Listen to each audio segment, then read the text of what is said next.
As I'm sure you're all aware, it is Pride Month. So I wanted to come to you with what are my personal top 10 LGBTQ plus books. So I've done a few different recommendations videos, reading vlogs, other sort of themed videos that feature LGBTQ plus literature specifically in the past, you know, fantasy specific ones, general recommendations, like I mentioned, reading vlogs for different LGBTQ plus readathons. But I wanted to make it official. I wanted to declare the 10 books that, you know, mean the most to me, that I would categorise as LGBTQ+, that I think are incredibly written, that I recommend over and over again, that maybe came to me at a specific point in my life and have really touched me, and I just want to like shout from the rafters about because they're so amazing. I actually have some non-fiction, fiction and poetry, short story collections as well, although I guess they fit into fiction,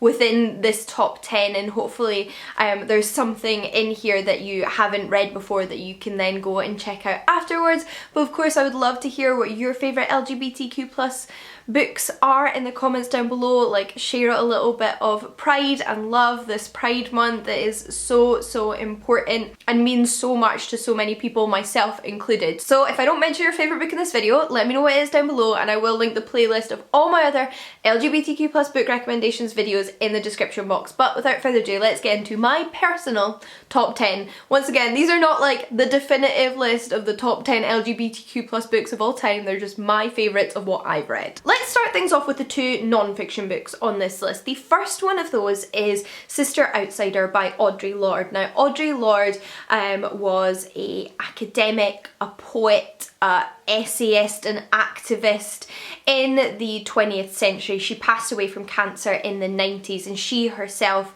identified as a lesbian, and her book Sister Outsider is a collection of essays on feminism, but specifically the intersections of being a black lesbian woman and a feminist. And she very much paved the way for a lot of discussions around intersectionality in her essays and her non-fiction work, because she looked at the way that all of her experiences and the experiences of those she knew added up and differed based on their backgrounds, based on their sexuality, based on their gender, based on their race.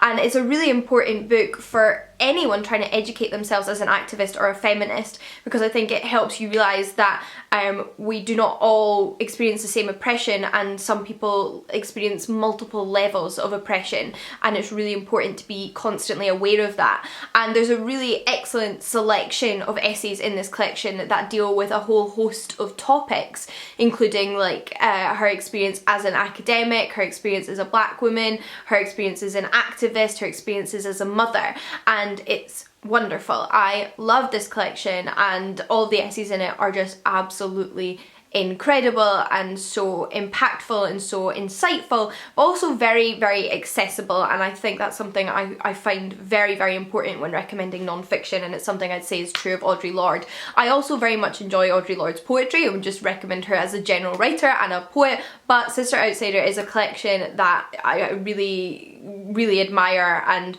really respect and recommend often, so it had to be on this list. But then a more recent non-fiction book I want to recommend is Gender Games by Juno Dawson. So Juno Dawson is a trans writer.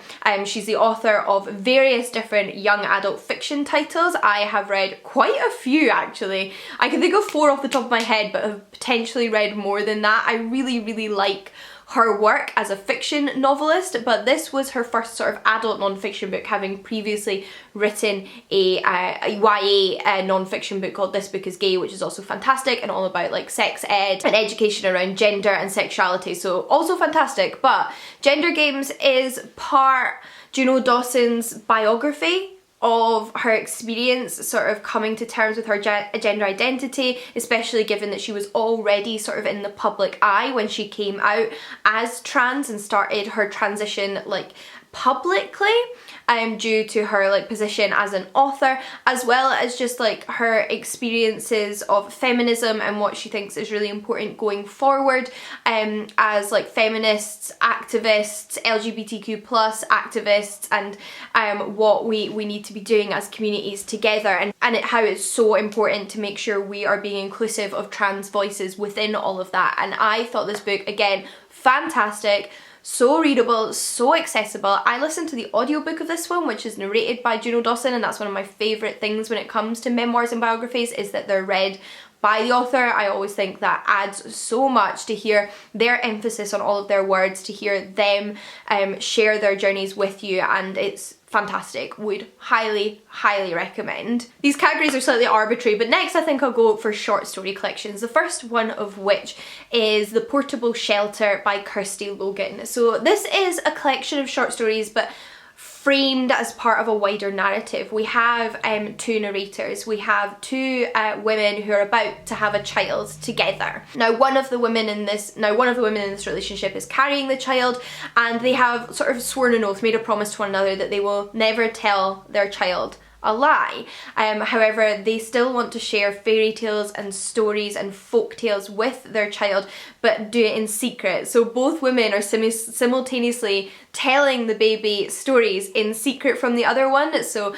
the one who's carrying the child obviously has the opportunity to do that whenever her partner isn't there, but equally when she's asleep, her partner tells their unborn child stories. And it sort of challenges that idea of like truth in stories, and how fairy tales and folk tales can still like hold an element of truth in them, and it's based in folklore, something that Kirsty Logan draws on in a lot of her literature is folklore, particularly Scottish folklore, because that's where she's from, and it's always beautifully done. Each story is beautiful in itself, but that structure that ties it all together as one just adds that extra element of like wonder to it and joy to it. And if you're just looking for more LGBTQ plus authors, Kirsty Logan is one that I would 100% recommend checking out.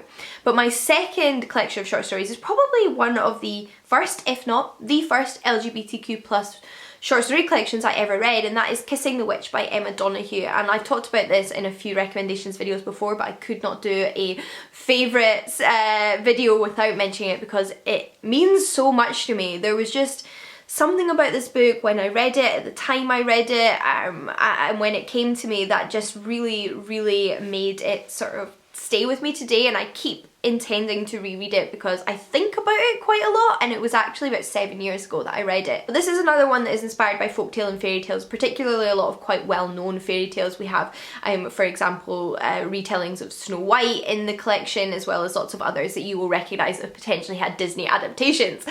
But what is special about this collection, in fact there's two things that's special about this collection. One, they are also tied together. What we have at the end of each story is the voice of a minor character in that story returning to introduce their own story, so what happened to them before the events of the story you've just read. So say in one story there's a witch and she's not the main character, we then in the next story learn about the background of this witch and her story prior to the story you've read previously. So again, they tie together and knit together really well, and that is important as a short story collection. Now short story collections don't all need to interweave, but they need to make sense as a whole, and that's something that short story writers do so artfully when they release a collection, and it works really well here. But equally, this book is all about female empowerment, and in every single one of these short story collections it is a woman who saves the day. Now sometimes that's a woman saving herself, and other times that is a woman being introduced as a love interest and saving her lover in the way that the prince often does in a fairy tale. So we have a mixture of women saving themselves and saving each other, and it's so beautifully done. It really made me fall in love with the whole subgenre of like LGBTQ plus fairy tale retellings, which is a thing and I'm always looking for more of, so I'm really grateful to Emma Donoghue for that. Since I feel like we've already touched on it with those fairy tale themes, I'm going to move on to the two fantasy books on this list. Now both of these fantasy books are what I would sort of categorise under my kind of favourite subgenre of fantasy, which is female romances in fantasy, in high fantasy particularly. And one of those books is The Queen of Hilaria by Effie Calvin. This is the first in what is currently a 4-book series, but may potentially have more because each book follows different characters in the same world, so there's this opportunity for the author to continue expanding. But I love this world. It's a high fantasy world where there is just absolutely no homophobia or gender discrimination or transphobia, and it is perfection. Now, it's really important for literature to explore the discrimination faced by members of the LGBTQ plus society, but equally I know for a lot of members of the LGBTQ plus community that reading about worlds and characters that don't face that is also incredibly cathartic and something that can provide a great deal of escapism for us, and I love that in Effie Calvin's world. We have protagonists in all 4 of the books who are in female-female relationships, but we also meet characters throughout the books who are trans or non-binary, who are asexual, who are bisexual, who have a preference for one specific gender, and it's just all there. It's just all there laid out, and it's embraced by these magical kingdoms, and I love it.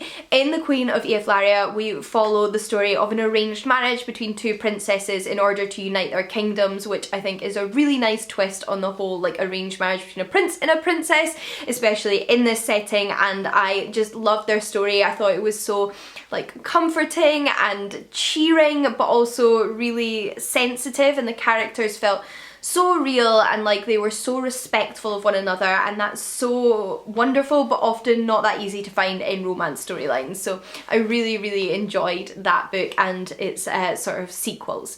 I then want to mention a YA fantasy novel, another one that's the first in the series, and that is Girls of Paper and Fire by Natasha Ngan, and it's a lot less like cheerful than The Queen of Hilaria. This is quite a harrowing read that deals with very dark but important topics, but it does it expertly. So we have another high fantasy world, in this instance one that is stratified with 3 main categories of citizens. We have those that are full demon, we have those that are sort of half demon, and then we have those that are like fully human and not demon at all.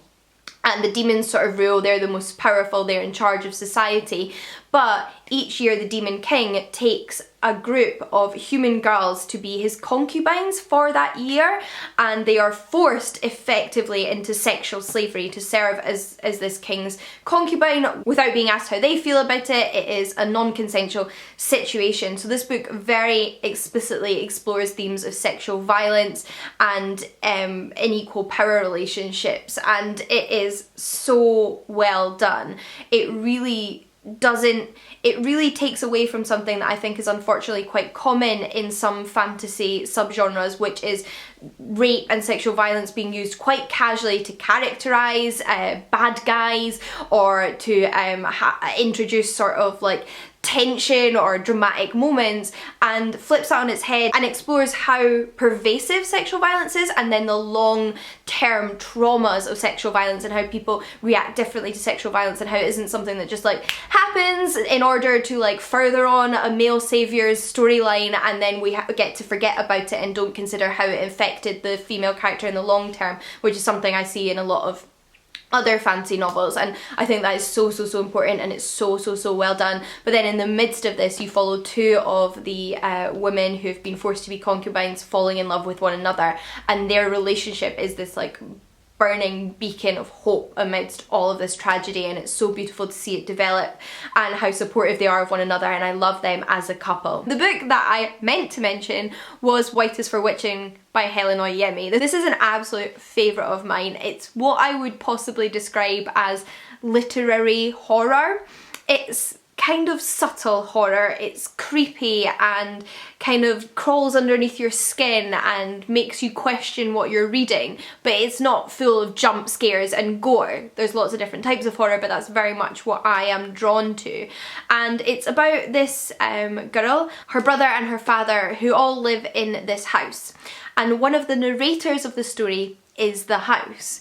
So there's these hints at witchcraft and this idea that the daughter is a witch in a long line of witches, that her mother was a witch and her grandmother was a witch. But whether there really is magic or not is unclear, apart from the fact that this kind of creepy house is narrating the story. And this young woman is at a point in her life where she's just leaving school and has headed off to university, but the house itself feels so possessive of her because of these family ties, because it feels connected to this long line of witches, and it doesn't want to let her go, and it's very claustrophobic. And at the same time, she's building a relationship with another young woman that she meets at university, and dealing with the fact that she has this compulsion to eat things that aren't food. So there's lots of layers going on there, and it constantly makes you question what's really happening and whose voice to trust, and just creates this very unsettling but engaging atmosphere and characters, and I absolutely loved it. Helen Oyemi's prose are stunning. If you like beautiful sentences within beautiful paragraphs within beautiful chapters, then Helen Oyemi is the writer for you, and White is for Witching is my absolute favourite I've read by her. We then have one book that is what I would consider a sort of like contemporary or literary fiction novel with hints of magic realism, and that is Oranges Are Not the Only Fruit by Jeanette Winterson. Jeanette Winterson is one of my favourite authors, and most of her books feature LGBTQ plus characters. She even has an autobiography that I would highly recommend as well about her own story of coming out as a gay woman, and it's fantastic. But Oranges Are Not the Only Fruit just stands out for me above all the rest. It is an incredible piece of literature, and it's also her debut.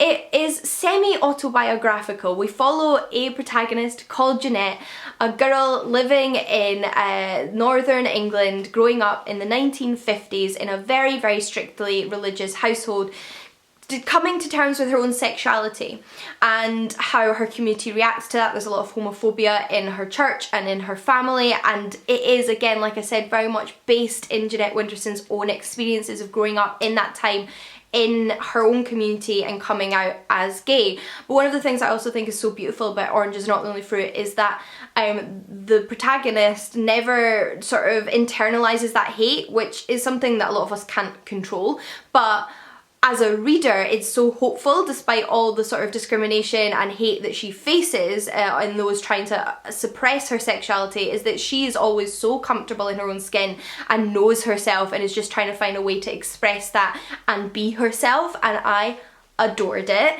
It is so beautifully written. It is mainly contemporary, but just has these little like hints of magic realism that I feel are quite like indicative of Jeanette Winterson's writing, and just like create a really beautiful atmosphere and help explore some of those themes through sort of metaphor and simile, and I really, really love this book. I think about it again quite often and definitely want to reread it. Next up is the one collection of poetry I wanted to include in this video, and that is Don't Call Us Dead by Danez Smith. Danez Smith is a non-binary poet, and this collection explores a whole host of very personal themes. They are very personal poems. They explore Danez Smith's experiences of discrimination, whether that be as a member of the LGBTQ plus community, but also as a black person, experiences of love and grief and of being HIV positive. And I was in tears reading this collection. This was one that evoked such powerful emotions from me that I physically reacted. They are so beautifully constructed, so artfully written, so beautiful to read and to listen to. If you can find videos of Danez Smith reading them online, I would highly recommend following them on social media. They are brilliant online, but do read this collection. It's stunning, and I really need to read their other poetry collections that have come out since, because this one has stuck with me and become an absolute favourite. Poetry is something that's so hard to summarise to another person, so again I would just recommend checking out Danez Smith online, perhaps reading any poems that are available or listening to any poems that are available online, and then picking up this collection for yourself. We then finish off this list with a comic book. I feel like I've really covered my bases on sort of formats here, but the last book I wanted to mention, or the last comic book I wanted to mention, is the Moonstruck series. Currently, when I'm filming this video, there are 2 complete volumes out of trade paperback bind-ups that I've read, but I believe there is more to come. and it is created by Grace Ellis, Shay Beagle and Kate Leth. But what we have in Moonstruck is a whole cast of LGBTQ plus representation amongst the characters, from various different sexualities represented to gender identities represented, and it's another one that I just love because of the diversity of representation, but also just the world that it's set in. It's another one that's set in a fantastical world. We have characters that live a life a lot like a lot of undergraduate students, going to coffee shops, trying to write their novels, going to college parties, and just like a lot of very quintessential, identifiable, quite millennial setups. But they're not all human. In fact, all the main characters are not human. We have a world where humans exist for sure, but they're surrounded by non-humans. So we've got centaurs, we've got fairies, we've got werewolves, we've got seers, and we've got minotaurs, and everything in between. And it's so beautiful because in large part it's very contemporary. The setting feels very contemporary, the themes are very contemporary, but most of the characters are magical beings, and that's something I adore. The art is also beautiful. Like, the art is genuinely stunning. It's really cute and it goes really well with the themes of the story, but also just like I would print them off and put them up on my wall. And a bit like the Queen of Hilaria, for me, this is one that just represents such respectful, healthy relationships between characters. Two of the main characters are werewolves in a female-female romantic relationship, and the way that they like approach dating and communication is so wonderful, and the way that lack of communication is explored in these comic books is brilliant. Despite it being quite lighthearted in many ways and fun and silly and cute, it also has like that element of realness and really important representation of respect and consent and like positive sort of friendships and relationships, and I love it. So those are, at this moment in time in June 2020, my favourite LGBTQ plus books, my top 10, shall we say. This list is fluid and ever changing, and I'm always reading more LGBTQ literature that I love, so stick around for more recommendations if you're interested. But I would love to hear from you what you would put in your favourite LGBTQ plus literature list. Happy Pride Month to everyone. Thank you so much for watching this video, and I will see you all again in my next one. Bye guys!